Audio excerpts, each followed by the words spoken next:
नमस्कार मित्रों, मैं डॉक्टर अजय कुमार शर्मा व्यावसायिक संप्रेषण विषय अंतर्गत अपनी चौथी प्रस्तुति में आपका स्वागत करता हूं। इससे पूर्व की अर्थात तृतीय प्रस्तुति में हमने बड़े व्यावसायिक प्रतिष्ठानों के लिए संप्रेषण की दो व्यवहारिक कार्यविधियों, सामूहिक चर्चा एवं सेमिनार के माध्यम से संप्रेषण का अध्ययन किया है। उसी अनुक्रम में इस खंड में हम कॉरपोरेट सेक्टर में संप्रेषण की महत्वपूर्ण विधियों, साक्षात्कार एवं प्रस्तुति का अध्ययन करेंगे। तो चलिए मित्रों, हम अपना अध्ययन साक्षात्कार की दिशा में लिए चलते हैं, जिसके अंतर्गत हम साक्षात्कार की विशेषता, साक्षात्कार के उद्देश्य, इसके प्रकार और कृत्रिम साक्षात्कार को अपने अध्ययन में सम्मिलित करेंगे। साक्षात्कार पर चर्चा आरंभ करने के पूर्व हम साक्षात्कार की विशेषताओं के बारे में आरंभ में समझें। साक्षात्कार औपचारिक संप्रेषण की वह विधि है जिसमें दो पक्ष प्रत्यक्ष रूप से एक दूसरे के संपर्क में आते हैं। संपर्क का माध्यम प्रश्न बनते हैं। इसके अंतर्गत एक पक्ष प्रश्न पूछने वाला और दूसरा पक्ष उस प्रश्न का प्रत्युत्तर करने वाला होता है। साक्षात्कार जिस उद्देश्य को लेकर आयोजित किए जाते हैं, प्रश्न पूछने वाला उससे संबंधित प्रश्न उत्तर देने वाले से पूछता है और जो साक्षात्कार देता होता है वह प्रश्नों के माध्यम से सूचनाओं का संप्रेषण करता है। तो इसमें साक्षात्कार में जो उद्देश्य होते हैं वो पूर्व निर्धारित होते हैं और चूंकि प्रत्यक्ष संप्रेषण होता है इसलिए सूचनाएं स्रोत से प्राप्त होती हैं, इसलिए ये सूचनाएं विश्वसनीय एवं प्रामाणिक होती हैं। साक्षात्कार कुछ उद्देश्यों को लेकर आयोजित किए जा सकते हैं, जैसे एक व्यवसाय अपनी आंतरिक कार्यप्रणाली की जांच करने के लिए, उससे संबंधित सूचनाओं को प्राप्त करने के लिए साक्षात्कार का आयोजन कर सकता है। इसके माध्यम से वह अपने कर्मचारियों की कार्यकारी स्थिति के बारे में प्रश्न पूछता है। वह यह जानने का भी प्रयास करता है कि कर्मचारी को कोई समस्या तो नहीं है या कार्यकारी परिस्थितियों में किसी प्रकार के सुधार की आवश्यकता है। समय समय पर अपनी कार्यविधियों का मूल्यांकन करना भी एक अच्छे व्यवसाय के लिए आवश्यक होता है। तो सूचना संग्रहण जब आंतरिक उद्देश्यों को लेकर किए जाएं तो साक्षात्कार इसके लिए एक प्रचलित विधि है। व्यवसाय में गुणात्मक जानकारियों का भी संग्रहण करना आवश्यक होता है, जैसे कि एक उत्पाद बाजार में अन्य प्रतिस्पर्धी उत्पाद की तुलना में व्यवसायी के उत्पाद की क्या स्थिति है, उपभोक्ताओं का उत्पाद के संबंध में रुचिगत व्यवहार कैसा है, यदि विक्रय संवर्धन किया जाना हो यानी भविष्य में विक्रय की मात्रा बढ़ाई जानी हो तो उसके लिए कैसी विधियों का प्रयोग किया जाना आवश्यक होगा। इन सब के संबंध में अन्य पक्षों से चर्चा के माध्यम से जब सूचनाएं संकलित की जाती हैं तो यह साक्षात्कार की विधि का प्रयोग होता है। व्यवहार में साक्षात्कार जो आयोजित होते हैं उनकी संरचना के आधार पर हमने उसे अध्ययन की सुविधा के लिए 7 भागों में बांटकर आपकी स्क्रीन में प्रदर्शित किया है। रोजगार संबंधी साक्षात्कार पहले प्रकार के होते हैं। जब उद्देश्य भर्ती का हो तो ऐसे प्रकार के साक्षात्कार आयोजित किए जाते हैं। शिकायत संबंधी साक्षात्कार, यदि कर्मचारी को प्रबंधन से या प्रबंधन को कर्मचारी से शिकायत हो तो प्रत्यक्ष वार्तालाप के माध्यम से जब संप्रेषण होता है तो यह शिकायत संबंधी साक्षात्कार कहलाते हैं। पदोन्नति संबंधी साक्षात्कार तब आयोजित होते हैं जबकि पदोन्नति से भरे जाने वाले पदों की संख्या कम और दावेदारों की संख्या अधिक हो, तो चयन हेतु गुणवत्ता की जांच करने के लिए साक्षात्कार आयोजित किए जाते हैं। व्यक्तिगत साक्षात्कार अनेक विषयों से संबंधित हो सकते हैं। यहाँ दो व्यक्तियों के बीच संप्रेषण होने को व्यक्तिगत साक्षात्कार कहते हैं। कार्यपूर्णता संबंधी साक्षात्कार ऐसे पक्ष से किए जाते हैं जो फिनिशिंग वर्क से संबंधित होते हैं। तो जब कार्य की पूर्णता के संबंध में प्रश्नों के माध्यम से कोई सूचना संकलित की जाए तो वो कार्य पूर्णता के साक्षात्कार कहलाते हैं। सूचना संग्रहण अनेक विषयों से संबंधित हो सकती है, तो ऐसे साक्षात्कार जब सूचना उद्देश्य संकलित करने के उद्देश्य से किए जाते हैं तो वे डेटा कलेक्शन के साक्षात्कार कहलाते हैं। और सबसे अंतिम और सबसे महत्वपूर्ण कृत्रिम साक्षात्कार मॉक इंटरव्यू होता है, जो कि आजकल के संप्रेषण के संबंध में एक महत्वपूर्ण तकनीक के रूप में प्रयोग किया जाने लगा है। कई ऐसी संस्थाएं हैं जो कृत्रिम साक्षात्कार आयोजित करती हैं, अर्थात प्रतिस्पर्धियों को वास्तविक साक्षात्कार के पूर्व साक्षात्कार की नकल यानी एक ऐसा प्रशिक्षण कार्यक्रम उनके लिए आयोजित करना कि उन्हें साक्षात्कार का अनुभव हो। इसे हम कृत्रिम साक्षात्कार की व्यवस्था कहते हैं। कृत्रिम साक्षात्कार आभासी साक्षात्कार होता है, लेकिन इसे वास्तविक साक्षात्कार की भांति ही आयोजित किया जाता है। तो इसके आयोजन के समय सबसे पहले आवश्यक होता है कि कृत्रिम साक्षात्कार जहां आयोजित किया जाने वाला हो उसके लिए एक उपयुक्त स्थान का चयन किया जाए। स्थान आरामदायक, सुविधाजनक होना चाहिए। वहाँ एक वेटिंग रूम होना चाहिए। वेटिंग रूम में मैगजीन्स इत्यादि होनी चाहिए। ऐसे स्थान का चयन हो जाने के पश्चात किस तिथि पर साक्षात्कार आयोजित किया जाएगा वह तिथि तय करना चाहिए। फिर समय तय करके उसकी अग्रिम सूचना जो प्रतिभागी कृत्रिम साक्षात्कार में सम्मिलित होने वाला हो इसकी सूचना देनी चाहिए। सूचना के साथ साथ साक्षात्कार से संबंधित अन्य जानकारियां, जैसे साक्षात्कार कौन लेगा, कैसे प्रश्न पूछे जाएंगे, और साथ ही साथ पूर्व में समान प्रकार के साक्षात्कारों में पूछे गए प्रश्नों को भी सम्मिलित इसमें करने का प्रयास आयोजनकर्ता को करना चाहिए। अगले चरण में कृत्रिम साक्षात्कार के निष्पादन का कार्य होता है, अर्थात निश्चित तिथि पर कृत्रिम साक्षात्कार हेतु जब प्रतिभागी उपस्थित हो जाए तो साक्षात्कार हेतु साक्षात्कार लेने वाला उससे 4 चरण में अपनी साक्षात्कार की प्रक्रिया को पूर्ण करता है।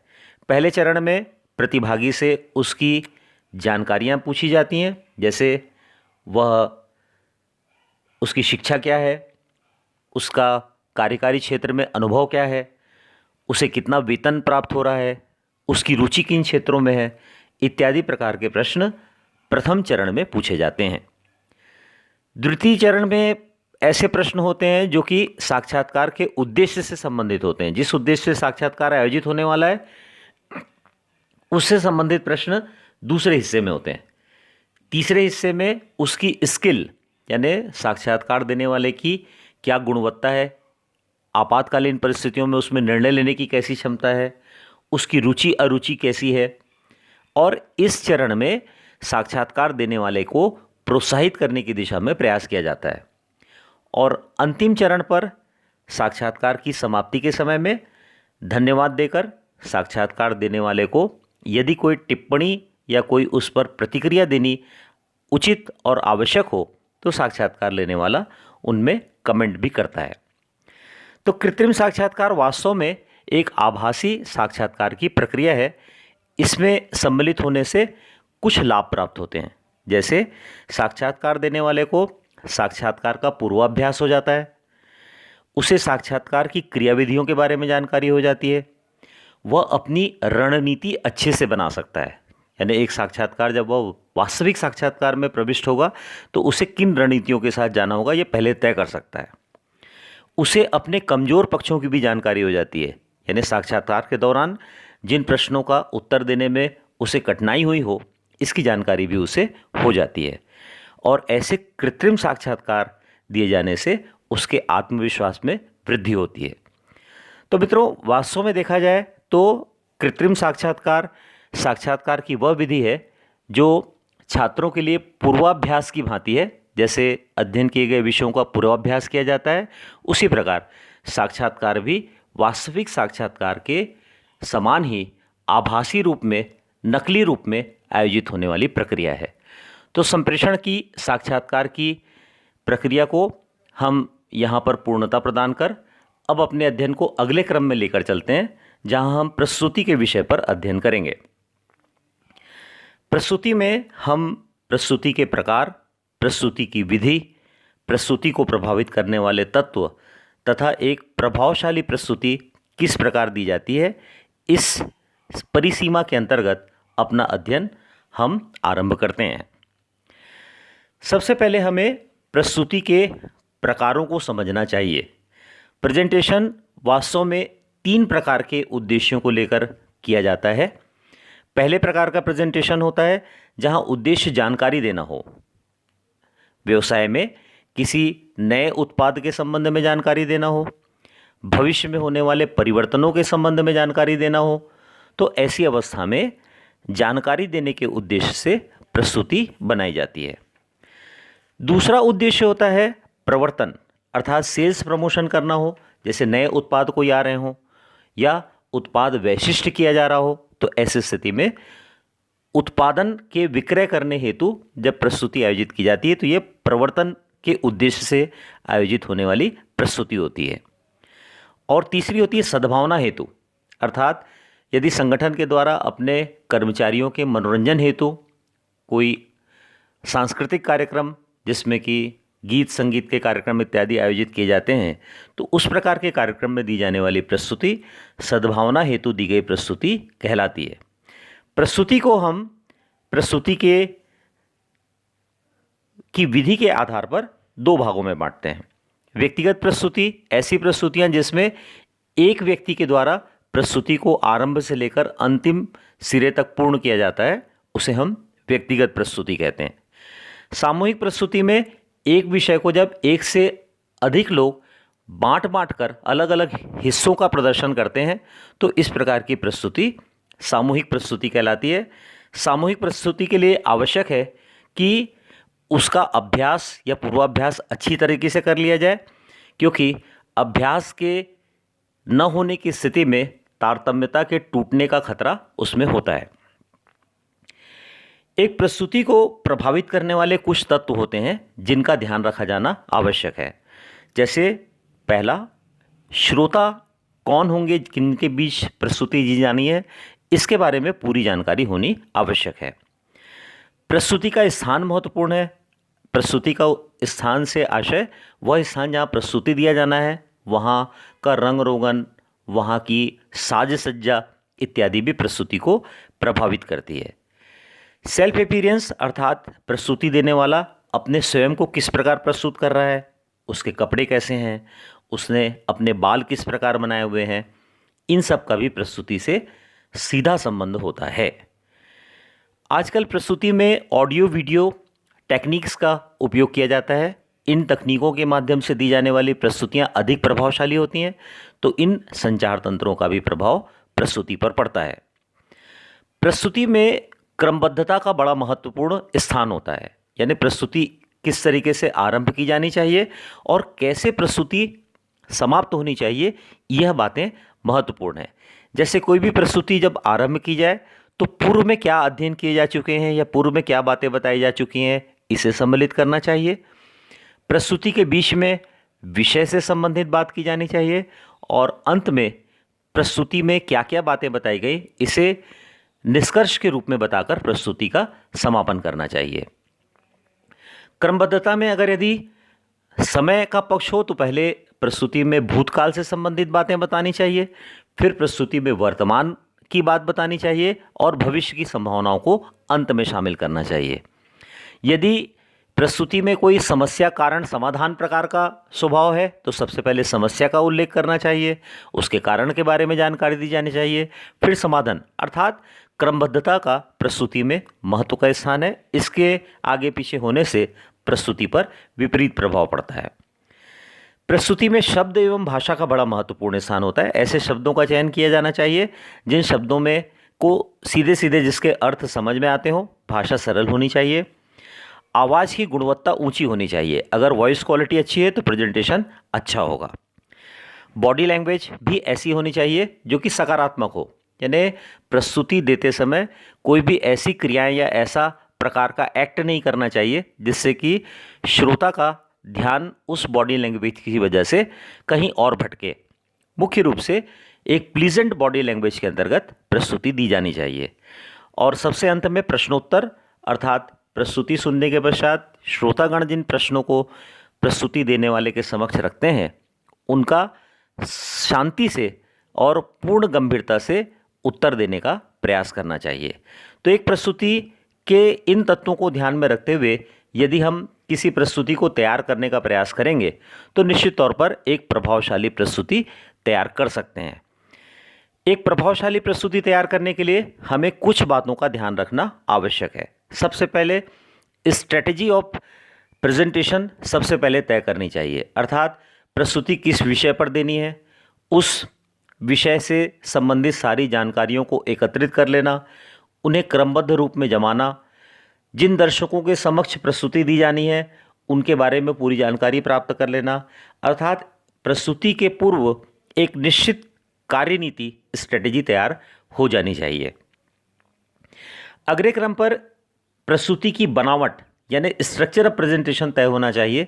स्ट्रक्चर ऑफ प्रेजेंटेशन के अंतर्गत भूमिका में क्या बात कही जानी है, उसके प्रधान अंश यानी मध्यवर्ती अंशों में कौन कौन सी बातें सम्मिलित की जाएंगी और उसे किस तरीके से निष्कर्षित किया जाएगा, यानी प्रस्तुति का क्रम किस प्रकार से होगा यह पूर्व से निर्धारित होना चाहिए। प्रस्तुति के लिए आवश्यक सामग्रियां, जैसे आजकल प्रेजेंटेशन के साथ साथ वाइट बोर्ड या हैंडआउट्स वगैरह की ज़रूरत है, या अगर ओवरहेड प्रोजेक्टर की ज़रूरत है, या मान लीजिए स्लाइड्स की ज़रूरत है, तो ऐसे जो सहायक सामग्रियां हैं, जो सपोर्ट मटेरियल हैं, वह भी प्रस्तुति के समय पूर्व तैयारी उसकी होनी चाहिए। और इसके साथ साथ भाषण दिए जाते समय इस भाषण का प्रारूप भी मन मस्तिष्क में पूर्व से तैयार होना चाहिए। यानी भाषण दिए जाते समय ऐसी भाषा का प्रयोग किया जाना चाहिए जो आसानी से बोधगम्य हो, सुनने वाले को समझने के लिए अधिक परिश्रम न करना पड़े। बोलते समय स्पष्ट और ऊंची आवाज़ में अपनी प्रस्तुति रखनी चाहिए, ताकि अगर यदि बड़ी ऑडियंस के बीच में प्रेजेंटेशन दिया जा रहा है तो आखिरी हिस्से में बैठे हुए व्यक्ति को भी प्रस्तुतिकर्ता की आवाज़ सुनाई दे और प्रस्तुतिकर्ता के द्वारा कही गई बात वह समझ पाए। बॉडी लैंग्वेज अच्छे रखने चाहिए, छोटे छोटे वाक्यों में प्रस्तुति करना चाहिए। इन सब बातों को ध्यान में रखते हुए यदि एक प्रस्तुति दी जाए तो वह एक प्रभावशाली प्रस्तुति बनेगी। तो मित्रों, यहाँ तक का अध्ययन जो हमने आज किया, इसमें हमने मुख्य रूप से दो बातों को सम्मिलित किया। पहला, साक्षात्कार। साक्षात्कार के अंतर्गत आभासी साक्षात्कार किस प्रकार आयोजित होते हैं ये सम्मिलित किया, और प्रस्तुति और एक प्रभावशाली प्रस्तुति किस प्रकार दी जा सकती है, संप्रेषण के इन दो माध्यमों का अध्ययन हमने यहाँ किया। तो हम संप्रेषण के इन दो माध्यमों के साथ यह ध्यान रखते हुए कि हमें वायरस के संक्रमण को यदि रोकना है तो हमें घर में रहना होगा, तभी हम सुरक्षित रह पाएंगे। तो मित्रों, stay home, stay safe for stopping virus infection. Thank you very much. आप सभी को बहुत बहुत धन्यवाद।